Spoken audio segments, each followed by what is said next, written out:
For decades, one of the most versatile trees in the world quietly disappeared from serious agricultural conversations in the West.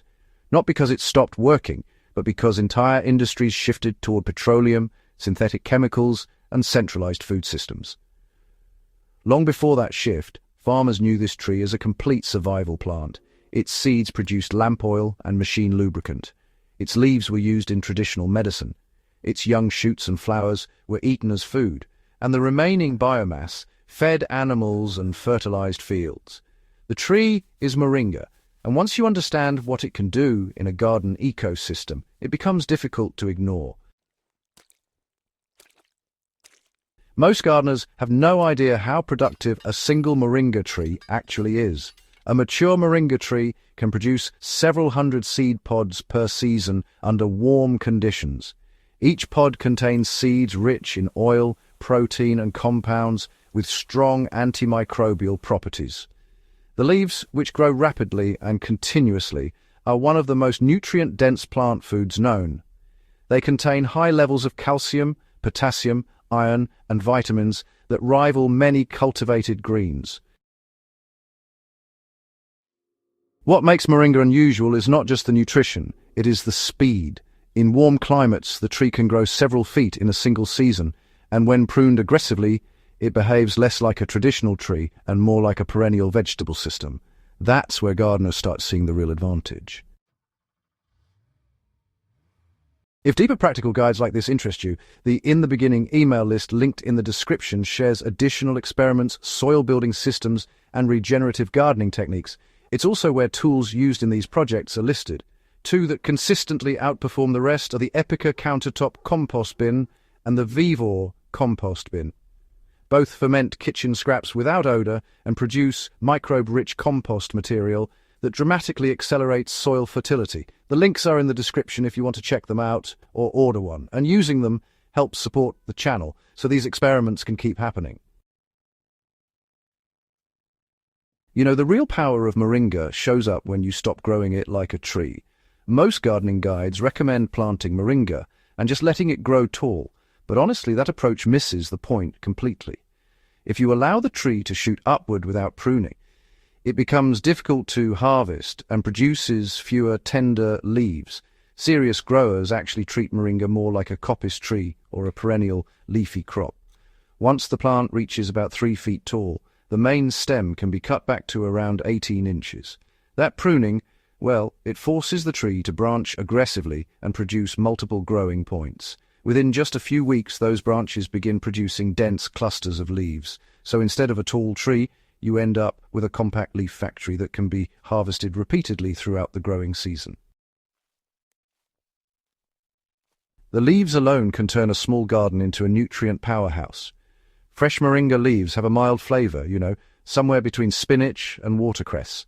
In many regions, they're cooked the same way as kale or chard. For gardeners trying to produce highly nutritious food in limited space, moringa provides an incredible return per square foot.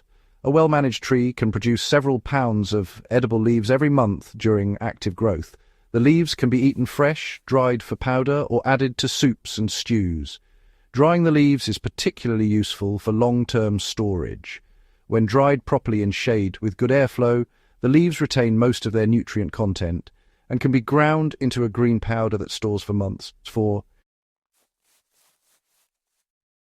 The seeds are where fuel and water purification enter the conversation. Moringa seeds contain an oil that has been used for centuries as lamp fuel and lubricant. The oil burns cleanly and stores well because it resists rancidity better than many vegetable oils. While most backyard gardeners won't be pressing oil at scale, even a small harvest can demonstrate the principle. A simple manual oil press can extract a surprising amount of oil from a bucket of dried seeds. The remaining seed cake has another interesting use. When crushed and mixed with water, compounds in the seeds cause suspended particles to clump together and settle. This natural coagulation process has been used in many parts of the world to help clarify drinking water. The tree also produces one of the most underrated organic fertilizers. Moringa leaves contain growth hormones known as cytokinins. When the leaves are blended with water, they create a foliar spray that many growers use to stimulate plant growth. The process is straightforward. Fresh leaves are blended with water at roughly a 1:10 ratio. The mixture is strained and diluted further before spraying on plant leaves. Gardeners often notice stronger leaf color and faster recovery from transplant shock when this solution is used sparingly. It's not magic fertilizer, but the hormonal compounds can encourage more vigorous growth. In a backyard garden, moringa becomes part of a closed fertility loop. The fastest way to see moringa's full value is to, integrate it into a small garden system. The leaves feed people, the pruned branches become mulch, and the remaining biomass feeds compost. When combined with active composting systems, the nutrient cycle accelerates dramatically. Kitchen scraps, moringa trimmings, and garden waste break down into compost that feeds the next round of crops. That's where fermentation-based compost systems become extremely useful. Containers like the EPICA Countertop Compost bin and the VEVOR Compost bin allow kitchen scraps to ferment quickly without odor, creating biologically active material that speeds up composting. Adding that material to garden beds introduces dense microbial life, which improves soil structure and nutrient cycling. In other words, the tree feeds the compost system, and the compost system feeds the garden.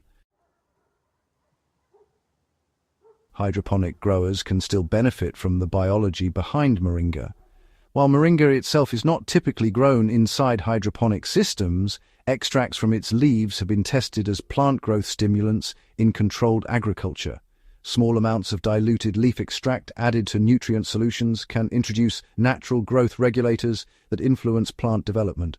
Results vary depending on crop type and concentration, but honestly, many growers report improved root activity and leaf expansion when used carefully.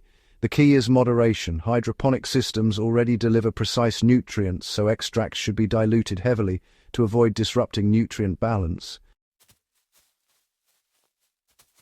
The biggest mistake gardeners make when trying moringa.